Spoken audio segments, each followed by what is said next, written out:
Hello everyone. हम लोग आज कंजेनाइटल डिसऑर्डर पढ़ेंगे। Congenital disorder disease portion paediatric का। कंजेनाइटल डिसऑर्डर मीन्स जन्मजात विकृतियाँ। जन्मजात विकृतियाँ के मतलब समझते हैं कि बच्चे जो पैदा होते हैं तो कुछ ना कुछ प्रॉब्लम्स वो लेके आते हैं, एक नॉर्मल लाइफ नहीं होता, तो उसको बोला जाता है कंजेनाइटल डिसऑर्डर। ठीक है, कुछ प्रॉब्लम्स के जैसे कि हार्ट से रिलेटेड कोई प्रॉब्लम है, अपने लिम्ब से रिलेटेड कुछ प्रॉब्लम्स है, शारीरिक कुछ दिक्कत है, ठीक है, देखने में दिक्कत, चलने में दिक्कत, बोलने में दिक्कत, ये सारी चीज़ें आएगी तो वो सारी चीज़ें आपकी कहलाएगी कंजेनाइटल डिसऑर्डर्स। कंजेनाइटल डिसऑर्डर्स को हम दूसरी लैंग्वेज में बोला जाए तो कंजेनाइटल मालफॉर्मेशन, कंजेनाइटल एनोमलीज भी बोलेंगे। कंजेनाइटल डिसऑर्डर्स मीन्स कंजेनाइटल बीमारियाँ। कंजेनाइटल मालफॉर्मेशन मीन्स ऐसा कोई ऑर्गन जो पूरी तरीके से फॉर्म नहीं हो पाया हो, सही तरीके से बन नहीं पाया हो, फंक्शन नहीं कर पा रहा हो, इसको कंजेनाइटल मालफॉर्मेशन बोलते हैं। कंजेनाइटल एनोमलीज का मतलब भी वही कि कोई ना कोई प्रॉब्लम्स है जो कि पूरी तरीके से सही नहीं है। डेफिनेशन में हम जाएं तो it is defined as biochemical structure and functional disorder present at birth is called as congenital disorder. यानी कि बच्चे के प्रेजेंट होते यानी पैदा होते ही एट बर्थ के टाइम में कोई भी फंक्शनल डिसऑर्डर हो, ठीक है, कि कोई भी फंक्शन जो है बॉडी के जितने भी फंक्शन है, जैसे कि देखना है, बोलना है, सुनना है, सांस लेना है, खाना है, चबाना है, ये सारी चीज़ों में से कोई भी अगर पूरी तरीके से सही नहीं है तो उसको हम बोलेंगे congenital disorder. And biochemical structures means कि बॉडी आपकी स्ट्रक्चर जो है बॉडी की वो उसमें कोई ना कोई कमी है पूरी स्ट्रक्चर्स में, तो वो आपकी कहलाएगी बायोकेमिकल। कोई भी सिस्टम है वो पूरी तरीके से फॉर्मेट नहीं है सही तरीके से, कि कार्डियक सिस्टम है, हार्ट डिजीज़ है, रेस्पिरेटरी है, किडनी है, जो भी सिस्टम्स हैं उनमें कोई ना कोई कमी हो जाना आपका क्या कहलाएगा, बायोकेमिकल, ये कंजेनाइटल डिसऑर्डर्स कहलाएगा। इसको बोलते हैं कंजेनाइटल डिसऑर्डर। ईटियोलॉजी पे हम बाद में डिस्कस करेंगे, उससे पहले हम देखते हैं रिस्क फैक्टर कि ये किन किन वजह से होने के चांसेस होते हैं, कि हो भी सकते हैं और नहीं भी हो सकते हैं, पर इसमें चांसेस होते हैं 70-30 के, कि ज़्यादा चांस होते हैं कि 70% में इनमें रिस्क फैक्टर होता है। पहला रिस्क फैक्टर है टीनेज मदर। टीनेज मदर का मतलब मदर की एज कम होना। 13 to 18 के बीच में अगर कोई भी लेडी प्रेग्नेंट होती है, ठीक है, मदर बनती है, तो वो कंडीशन कहलाती है टीनेज मदर। उसने अगर किसी 13 से 18 के बीच में, तो उसके चांसेस हैं कि ज़्यादातर बच्चे जो पैदा होंगे वो क्या होंगे, कुछ ना कुछ बीमारियां लेके आएंगे जिनको कंजेनाइटल डिसऑर्डर बोला जाएगा।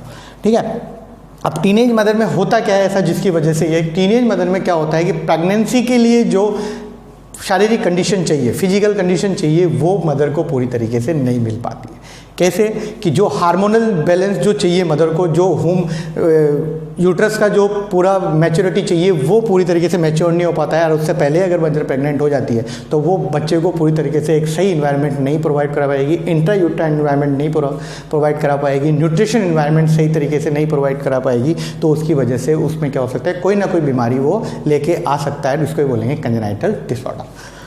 नेक्स्ट आती है advance age mother. Advance age mother का मतलब एक निश्चित एज होती है, हर चीज़ की एक निश्चित एज होती है कि इस एज में उसको ये करना है। तो उसी प्रकार से मदर बनने की यानी कि माँ बनने की भी एक एज होती है कि 30 तक अगर वो मदर बन जाए तो बिल्कुल बॉडी जो है उसके अकॉर्डिंग ही रेस्पॉन्स करती है, मदर के अकॉर्डिंग ही रेस्पॉन्स करती है, सारे हार्मोन्स वगैरह पूरी तरीके से सीक्रेट होते हैं सारी चीज़ें, तो वो बच्चे को पूरी तरीके से स्वस्थ रखते हैं और सही बॉर्न करते हैं। बट अगर एडवांस एज मदर यानी कि अबाउट 30 अगर वो प्रेग्नेंट होती है किसी रीजन्स की वजह से, ठीक है, तो उस कंडीशन में क्या होता है कि हार्मोनल इम्बैलेंस हो जाता है। हार्मोनल इम्बैलेंस का मतलब या हार्मोनल इनसफिशिएंसी बोल सकते हैं। हार्मोनल इम्बैलेंस का मतलब कि हार्मोन की सिक्रेशन जो होता है तो है हार्मोन, पर वो कम होते हैं, जिसकी वजह से बच्चे को पूरा एक प्रॉपरली इन्वायरमेंट नहीं मिल पाता है इंटरएक्ट, जिसकी वजह से उसका ग्रोथ नहीं हो पाता, डेवलपमेंट नहीं हो पाता, और वो कोई ना कोई फंक्शनल डिसऑर्डर्स लेके या फिर कोई ना कोई बायोकेमिकल स्ट्रक्चर्स की चेंजेस लेके वो बॉडी में आता है। इसको बोलते हैं एडवांस एज मदर। ठीक है, एडवांस एज मदर इसको बोला जाता है कि एडवांस एज मदर में क्या होगा, हार्मोनल इम्बैलेंस की वजह से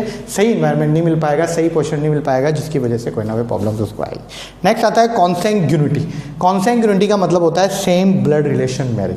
ठीक है, सेम ब्लड रिलेशन हमारे यहाँ वैसे भी प्रथा है कि हम एक रिलेशन में मैरिज नहीं करते हैं, जब भी तो हमारे शादी के टाइम पे सारी चीज़ें मिलाते हैं, ग्रोथ वो तो ये सारी, तो वो इसीलिए कि सेम ब्लड रिलेशन में मैरिज नहीं करते। सेम ब्लड रिलेशन में करते हैं RH कंपेबिलिटी, इनकम्पेबिलिटी आपने सुना होगा, तो वो RH इनकम्पेबिलिटी, जिसकी वजह से कई बार बच्चे की डेथ भी हो सकती है और काफ़ी सारी चेंजेस उसके अंदर आ सकते हैं। तो ये एक रीजन बताया गया है। मैटरनल माल न्यूट्रिशन, ये एक बहुत बड़ा रीजन है कि अगर मदर कि एज भी सही है, ठीक है, बट अगर उसको ड्यूरिंग प्रेगनेंसी सही तरीके का न्यूट्रिशन नहीं प्रोवाइड हुआ तो वो क्या होगा, उसका असर सारा किसके ऊपर पड़ेगा, बच्चे के ऊपर, ठीक है। बच्चे के ऊपर कैसे कि आयरन एंड फॉलिक एसिड की कमी की वजह से, क्योंकि बच्चा पूरी तरीके से मदर के ऊपर डिपेंड है, मदर में ब्लड के ऊपर डिपेंड है कि ब्लड से ही वो ऑक्सीजन लेगा, ब्लड से ही पूरा पोषण लेगा। तो ये चीज़ें कौन बनाएगा, आयरन और फॉलिक एसिड। तो अगर आयरन और फॉलिक एसिड प्रॉपर्ली तरीके से सही नहीं है, इनकी कमी रह गई मदर में, तो उसकी वजह से ये प्रॉब्लम हो सकती है। नेक्स्ट रिस्क फैक्टर के बाद आते हैं हम ईटियोलॉजी। ईटियोलॉजी का मतलब कारण, कि किस कारण से कंजेनाइटल डिसऑर्डर हो सकते हैं। अब आते हैं सबसे पहले कारण में आते हैं जेनेटिक म्यूटेशन। म्यूटेशन का मतलब उत्परिवर्तन, जीन्स में उत्परिवर्तन। जो जीन होते हैं उनमें परिवर्तन हो जाने की वजह से काफ़ी सारी चेंजेस हम बॉडी के अंदर देखने को मिल सकते हैं, तो वही चेंजेस आपके कहलाएंगे। एक काल्पनिक संरचना हम जीन की देखें तो एक जीन इस प्रकार से है, ये होता है नॉर्मल कंडीशन जीन्स की, कि नॉर्मल जीन ये रहते हैं बॉडी के अंदर, जो कि हमारी बॉडी स्ट्रक्चर को बनाने में हेल्प करते हैं और बनाते हैं बॉडी स्ट्रक्चर को, ये नॉर्मल जीन कहलाते हैं। अब इनमें कुछ ना कुछ चेंजेज हो जाए, इनको बोलेंगे म्यूटेशन यानी कि उत्परिवर्तन। सबसे पहला चेंजेस देखें इंसर्जन, ठीक है। इंसर्जन का मतलब इंसर्ट हो जाना, ठीक है, जीन आपस में इंसर्ट हो जाना, कि ये जीन इसके अंदर घुस जाना, ये जीन इसके अंदर घुस जाना, ये कहलाएगा जीन इंसर्जन। जीन इंसर्जन का मतलब आपस में इंसर्ट हो जाना, जिसकी वजह से काफ़ी सारे अंगों का आपस में जुड़ा हुआ होना। जन्मजातीय अंग जुड़े, जैसे देखते हैं ना आप, 2 हाथ का जुड़ा हुआ होना, 2 पैर का जुड़ा हुआ होना, ये सारी चीज़ें ये होना, ये कंडीशन कहलाएगी इंसर्जन। ट्रांसलोकेशन का मतलब लोकेशन चेंज हो जाना जीन की, ठीक है। लोकेशन चेंज होने का मतलब कि जीन अपनी लोकेशन बदल देना, जिसकी वजह से अंग एक्सचेंज हो जाना। एक सिंपल सा एग्जांपल है mirror image body. Mirror image body का मतलब क्या है कि पूरी ही बॉडी के पार्ट जो हैं वो एक्स्ट्रा अदर हो जाना, जैसे कि राइट साइडेड हार्ट आपने सुना होगा, डेक्स्ट्रोकार्डिया, ठीक है, तो ये देखने को मिलता है। डिलीशन का मतलब जीन का डिलीट हो जाना। जीन डिलीट होने का मतलब ये है कि कुछ ना कुछ ऑर्गन्स का बॉडी के अंदर से एब्सेंट हो जाना, जैसे कि कभी कभी देखा, बहुत रेयरली केसेस में कई बार आइज नहीं आती है, कई बार नॉस्ट्रिल्स जो होते हैं बंद मिल जाते हैं, ठीक है, ललाट ये नहीं मिलता है, जैसे कि देखने को मिलता है कंजेनाइटल डिसऑर्डर्स में, एक हाथ का नहीं होना, एक पैर का नहीं होना, ये सारी चीज़ें आपको इसमें देखने को मिलेगी। इस चीज़ को बोला जाता है जेनेटिक म्यूटेशन। नेक्स्ट कंडीशन देखें तो क्रोमोसोमल एबनॉर्मलिटी। क्रोमोसोमल एबनॉर्मलिटी, हमारी बॉडी में 2 प्रकार के क्रोमोसोम, एक तो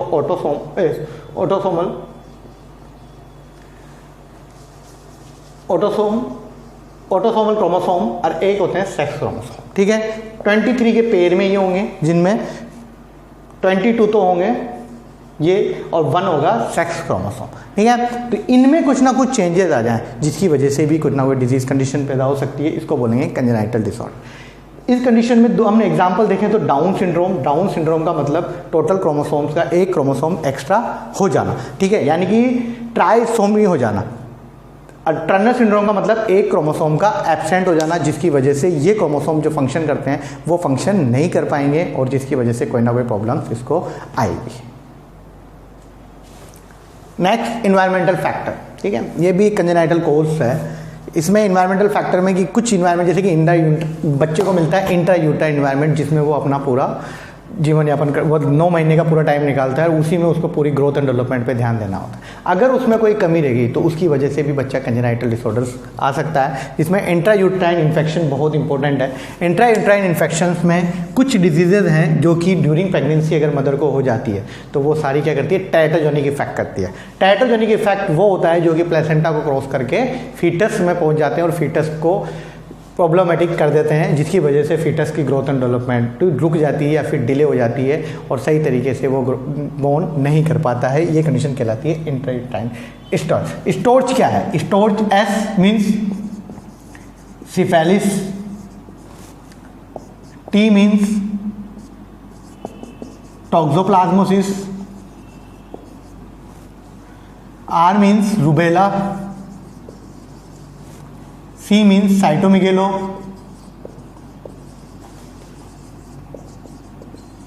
और H means herpes virus.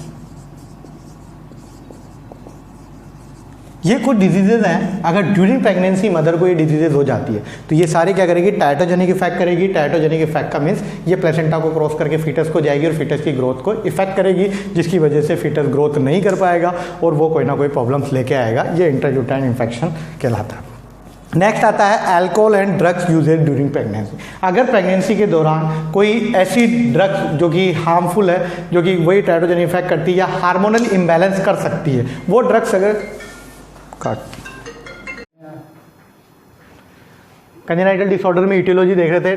Next diabetic mother. Diabetic mother during pregnancy अगर मदर डायबिटिक है तो उस कंडीशन में बेबी को भी क्या हो सकता है, हाइपोग्लाइसेमिक कंडीशन में जा सकता है, जिसकी वजह से उसका ग्रोथ एंड डेवलपमेंट कम हो सकता है, डिले हो सकता है और बहुत सारे स्ट्रक्चर्स जो हैं, बॉडी स्ट्रक्चर्स, उसके चेंजेस हमें देखने को मिल सकते हैं। इसी को बोलेंगे congenital disorder. Next nutrition abnormality. Nutrition abnormality अगर मदर न्यूट्रिशन एब्नॉर्मलिटी से है, यानी कि कोई भी न्यूट्रिशन माल न्यूट्रिशन की कंडीशन है मदर को, जैसे कि कोई भी iron deficiency, folic acid deficiency, तो ये क्या करेंगे, बेबी को ग्रोथ में बहुत हेल्पफुल होते हैं। Iron deficiency and folic acid deficiency, folic acid और आयरन जो कि बेबी की ग्रोथ में ऑक्सीजन वगैरह, न्यूट्रिशन वगैरह इनके लिए, तो ये इसकी कमी की वजह से उसको बेबी को कंजेनाइटल डिसऑर्डर्स हो सकता है। Next abnormal intra uterine environment. अगर इंट्रा यूट्राइन इन्वायरमेंट सही नहीं है मदर का, ठीक है, तो उस कंडीशन की वजह से बेबी को पूरा एक हार्मोनल कंडीशन नहीं मिल पाएगी, उसकी वजह से ही बेबी क्या हो सकता है, कंजेनाइटल डिसऑर्डर्स में जा सकता है। पॉलीहाइड्रोएमनियोसिस।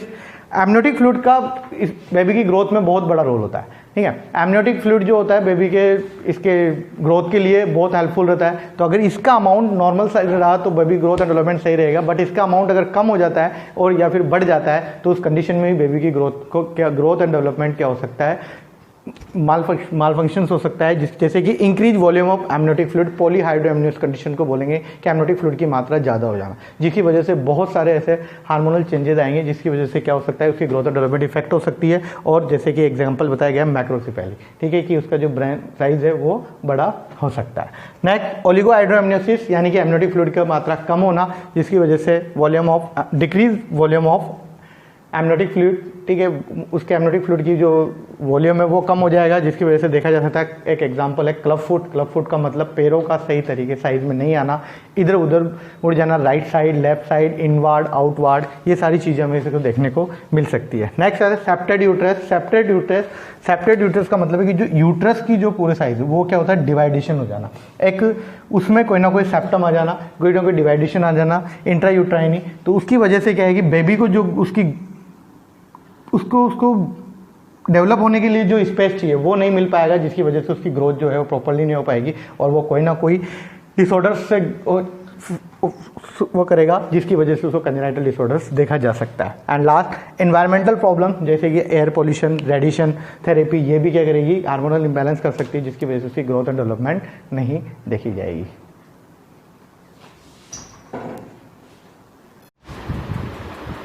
नेक्स्ट हम लेते हैं डायग्नोस्टिक इवैल्यूएशन। डायग्नोस्टिक इवैल्यूएशन देखें तो डायग्नोस्टिक इवैल्यूएशन मतलब इन्वेस्टिगेशन।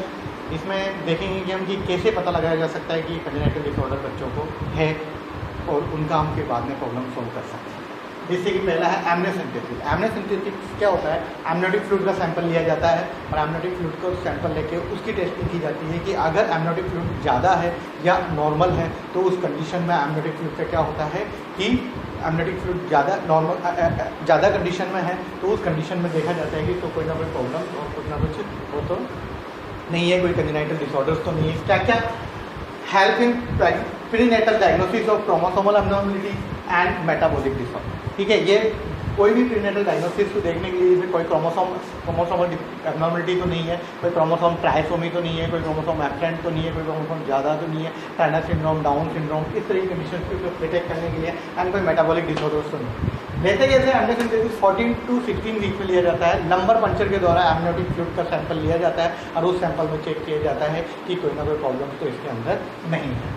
नेक्स्ट आता है chorionic villi sampling. 8 to 12 week के अंदर दिया जाता है। कॉरियोनिक विलाई कॉरियन फैक्टर्स जो होते हैं जो कि एमनियोटिक फ्लूइड को बनाने में हेल्प करते हैं, जिसके प्रोडक्शन में हेल्प करते हैं। ये तो इनका सैंपल कैसे लिया जाता है, मदर के प्लेसेंटा सेल्स का सैंपल लिया जाता है, उस सेल्स में चेक किया जाता है कि इसमें कॉरियोनिक में कोई ना कोई प्रोडक्शन तो नहीं है। इसी वजह से डिटेक्टेड फॉर क्रोमोसोमल एब्नॉर्मलिटी वही क्रोमोसोमल एब्नॉर्मलिटी को डिटेक्ट करने के लिए, and respiratory disorder, genito urinary disorders and digestive disorders, इन और सारे सिस्टम के डिसऑर्डर्स को पता करने के लिए ये किया जाता है। नेक्स्ट अल्ट्रासोनोग्राफी, ठीक है। सोनोग्राफी आफ्टर 20 वीक की जाती है। क्यों की जाती है कि 20 वीक से पहले फीटल प्रोफाइल पता लग जाती है, उसकी मेल जेनेटल ऑर्गन का पता लग जाता है, इसलिए सोनोग्राफी 20 वीक से पहले अलाउ नहीं है, ठीक है, गवर्नमेंट का रूल है। उसके बाद में 20 वीक के बाद में पता किया जाता है तो उसकी फीटल प्रोफाइल देखी जाती है पूरी, की बच्चा जो है पूरे ग्रोथ कर रहा है या नहीं कर रहा है, सही तरीके से उसके ऑर्गन पूरे डेवलप हुए हैं या नहीं, पूरी फीटल प्रोफाइल को चेक करने के लिए सोनोग्राफी। तो अगर उसमें कुछ पता लगता है तो वो कंजेनिटल डिसऑर्डर देखा जा सकता है।